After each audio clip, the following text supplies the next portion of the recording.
Good morning, lovelies. Zoe 2.0 here with some more Pokemon Go goodness for you, and today I'm going to go through like a high level, really detailed guide on how to absolutely max out on your Kanto Tour celebration event. So this can be used for whether or not you're buying the ticket or not. It'll be more applicable to those who are buying the Kanto ticket, but those who aren't buying the Kanto ticket will still have an increased spawn of Kanto Pokemon, just not the same amount or the same quantity potentially. This little guide is going to go through basic tips, high level tips if you really want to get like the absolute max out of it, and then some in real life tips to get you through your day the most efficiently, having the most resources, getting the most Stardust, the most XP, all that good stuff, and getting the most shinies that you possibly can.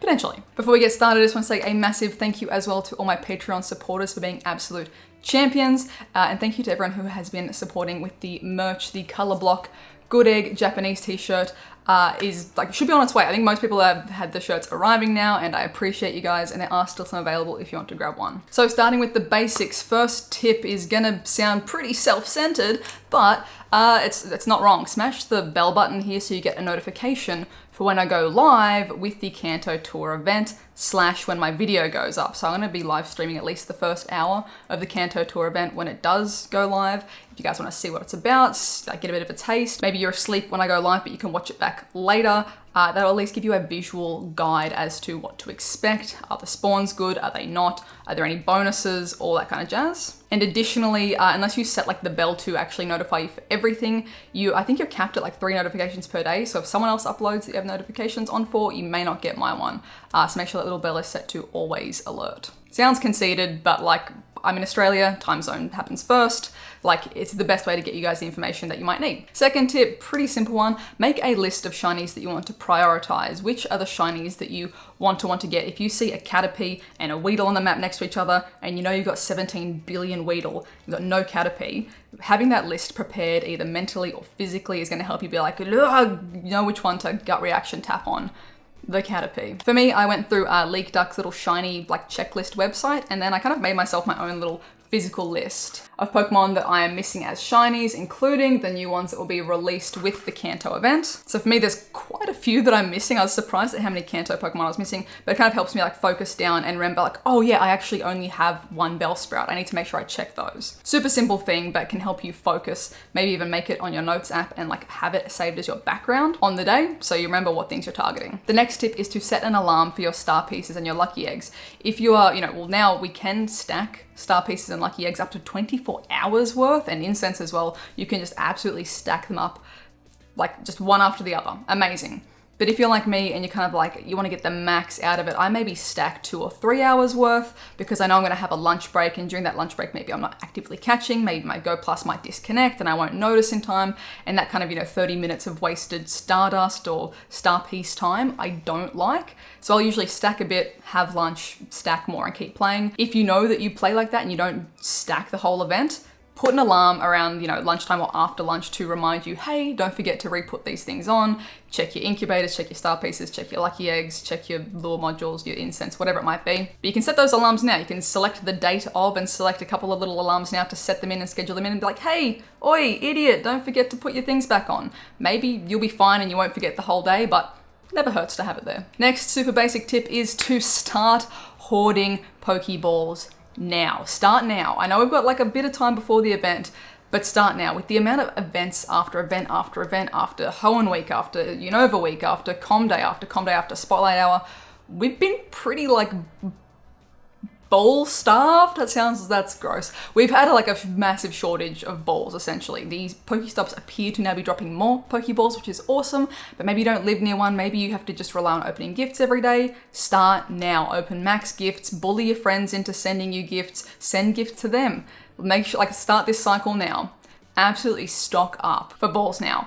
Also hot tip, maybe, depending on if you've already got the shiny, maybe go easy on Roselia Com Day because that will be right before the Kanto Tour event. So Roselia Com Day is the 7th, Kanto Tour is the 20th, so that there's it sounds like there's a good little bit in there, but it's pretty much only like the week and the bit in between. So unless you know that you can grind out straight after Com Day, maybe play it a bit more chill. There's no Stardust bonus for Roselia anyway, so it might be better for your resources to take it chill, you know, shiny check and just catch the shinies. I'm not going to tell you how to live your life, but just acknowledge within yourself if you have the ability to stack up between the 7th and the 20th, if you can absolutely stack your bag with balls, because you don't want to have to be like, oh no, I've run out of Pokeballs, like mid Kanto tour. That's going to suck, so don't let it happen. In the vein of getting prepped in terms of your items and storage, clear your storage out now. Double candy transfers happening next week, so next Tuesday as of this video going up. I highly doubt there'll be another double candy transfer between, you know, that one and the Kanto tour. So do a deep cleanse now, go through, label some things for double candy transfer. You can use the tagging feature, it's a lot faster, and do a deep cleanse. I will link down below and up here to a guide. Watch it after this video for the kind of like how I organize and clear out my storage. And as someone who's still holding, you know, 500 Pokemon for trade, I can still make sure that I have almost 1,000 storage space free. And I go into more detail in that video. Do the deep cleanse now so you don't have to worry about it later, and you know, over the next coming weeks, you just keep on top of your like most recent catches and clear those out. But I guarantee you, if you sort by number, you're gonna see, why do I have like a 93% Charmander when I've got 2 hundos and like a 96 now? That old Charmander you might have starred back in the day, probably don't need to keep it. You can get a bit of storage space. Once the Kanto event does start as well, keep in mind that these Pokemon do actually get you extra Stardust. So there's a list of a whole bunch of Pokemon that get extra Stardust, like Trubbish and things like that. But one big one is Shelder. Shelder gets 1,000 Stardust per catch. The evolved forms of these Pokemon as well get you a good chunk. Other ones that get bonus Stardust are Paris with 500 dust. Also Meowth gets 500 dust. Their evolutions get, you know, like 750-ish. And Staryu gets 750 Stardust, then evolved form gets more. So keep that in mind. Paris, Meowth, Shelder, and Staryu and their evolved forms are going to be absolute Stardust factories. This is going to stack on top of a Star Piece and a Weather Boost as well, so you can get mad chunks of dust. So even if you're not maybe hunting those ones for the shiny, I'd recommend keeping them on your on your radar to catch for just absolute Stardust gains. And lastly, for the basic tips would be to empty your eggs the night before, if possible. Again, you know, Adventure Sync's a thing. If you need to do a couple of laps around the house, all that kind of jazz. Try and clear out at least some of your eggs the night before, and resist that filthy urge to spin and you're like, no, I picked up an egg. Because once the event starts, there is a chance that those eggs are going to be boosted chances for shinies, better things hatching from whatever's coming out of them, Kanto featured eggs, that sort of vibe. And although the Kanto post doesn't say anything specific about eggs, it has historically, you know, GoFest Safari Zones have historically in the past had special featured eggs. For example, 2Ks hatching things that are usually not in 2-kilometer eggs. I wouldn't say it's guaranteed, but I'd say prep for it just in case.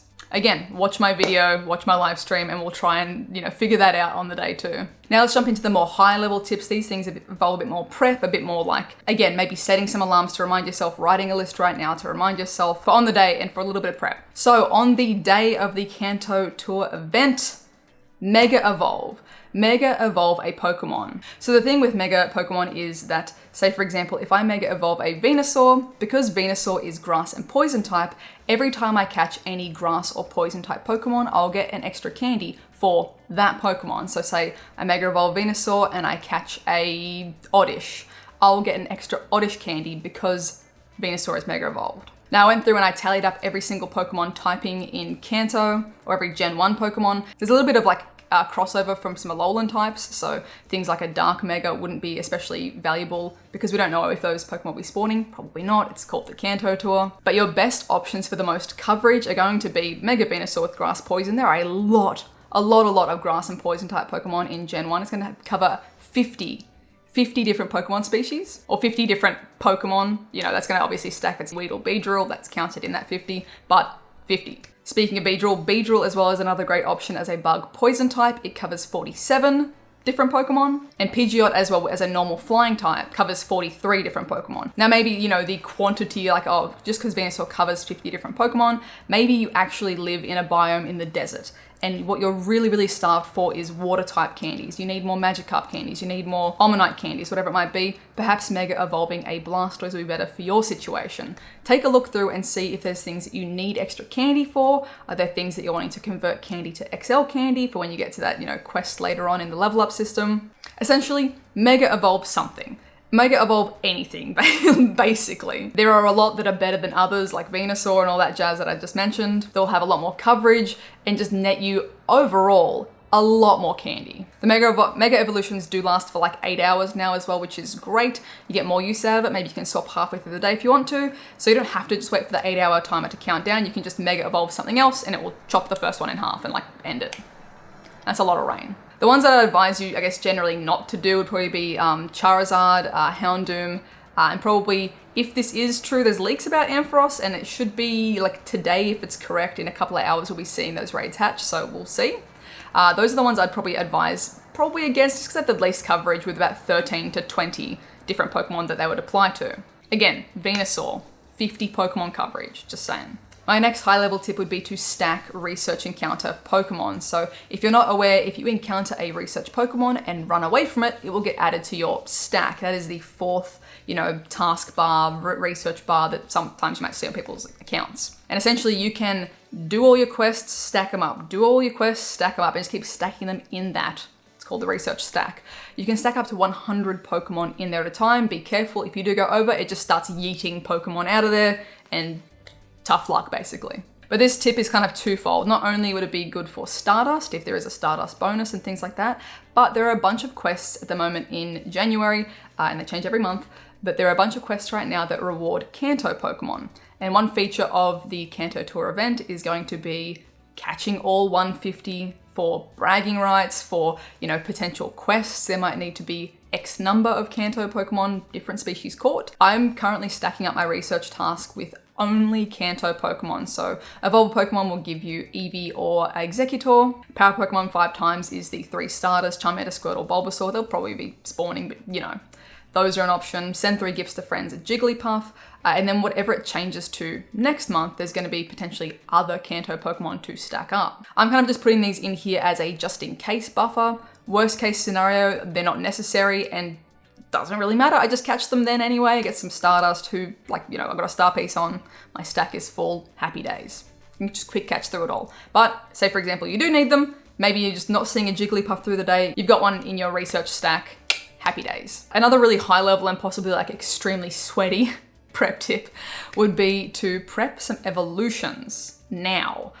So say for example, you never see Kabuto in your area, and to get all 150, you're not seeing Kabutops maybe in the wild, you gotta evolve that Kabuto into Kabutops. Maybe you don't wanna gamble on the fact that you won't see one on the day somehow. You could prep and label them now for evolution on Kanto Tour Day. The event specifically says you'll be able to get every single 150 Pokemon, but through wild, through inserts, through raids, through research, and through evolution. It specifically says through evolution, so I would be tentative / cautious that maybe it's going to say that maybe you won't see the evolved form in the wild guaranteed. So I know for myself, there's a bunch of Pokemon I don't see all the time. I might just label those harder to find ones, maybe like label an Omanyte, label a Kabuto, just in case for evolution on the day, and keep them like saved aside now. And out of sheer panic, I'll probably stash a couple extra Eevee, because knowing my luck, it's like impossible to get, well, it's not impossible, but lately my luck of just getting all 3 back to back has not been amazing. So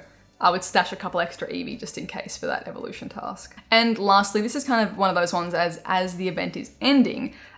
Same with Community Day. If there is increased incense, which I hope there would be, say like Community Day, incense lasts 3 hours. If we get that bonus for the Kanto Tour Day, I would suggest in the last 5 minutes, stack on a couple of incense if you want, because then it will continue, like you'll get that 3 hours instead of 1 hour, just because it was used during the event window. So if you were to put on an incense 1 minute after the event ends, tough luck, it's 1 hour. But say if it is the 3 hour bonus, you put it on 5 minutes before the end of the event, you can have a 3 hours of whatever is the regular spawn pool. And maybe that's something that you want, maybe it's something that you don't care about particularly, but it's an option. So set an alarm now for the last 5 minutes of your Kanto Tour event to put on an incense if that is something you desire. And lastly is the in real life tips, because if you have yourself prepped in the game, you have yourself prepped in real life, you are prepped for success. Work the plan, plan the work the plan, all that kind of jazz. First things first, as always, pack your damn sunscreen. I know that a lot of you guys watching are probably in the Northern Hemisphere and you're like, excuse me, sunscreen, I'm experiencing a winter apocalypse. I mean, UV still exists in the winter, but anyway, for all my Southern Hemisphere squad or anyone who lives on the equator, just anyone, just put on some sunscreen. The worst way to spend your day is with heat stroke or with sunburn. So prep for the day, protect your skin. You only get one skin. Just general tips and stuff. If you are someone in the snow, make sure your gloves are ready to go, or your thermies, whatever you might need to stay warm. I don't know how winter is in cold places because I don't like being cold. Make sure to charge your charge packs the night before. Just get all that stuff on the night before. Your Pokeball Plus, make sure that's on charge, or if you have a Go Plus, buy replacement batteries now and just have them put aside for the day. Pack your bag the night before, get your water bottles in there, maybe pack a lunch and chuck it in the fridge the night before too. Get some snacks because I think we're all pretty notorious for getting, really excited and focusing on the game, maybe forgetting to eat or forgetting to, we didn't, make a reservation for lunch, or maybe you can't eat out, maybe you can't play out. Just have the food prepped in advance. Take care of your body, hydrate, stay safe, pack your masks. If you're playing somewhere that is, required for that, keep yourself safe. And if it's not safe to play outside, just have a fun time indoors. Make it a bit more hype for yourself. Set yourself up like a nice little nest of goodness and snacks and just have a good time.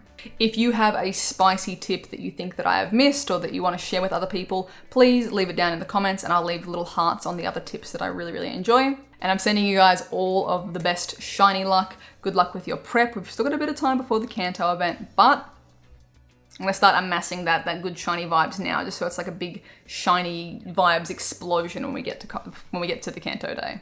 Once again, don't forget to hit the bell. Don't forget to subscribe if you haven't yet. If you want to see how it's going to be on the day, get that advanced notice. As always, lovelies, thank you so much for watching. If you are new, please be sure to subscribe. Thank you to everyone who did leave a like as well. And if you'd like additional ways to support the channel, links for Patreon and the merch are in the description down below. I hope you're having a wonderful, wonderful morning, noon, night, whatever time it is for you. And I'll catch you guys in the next one.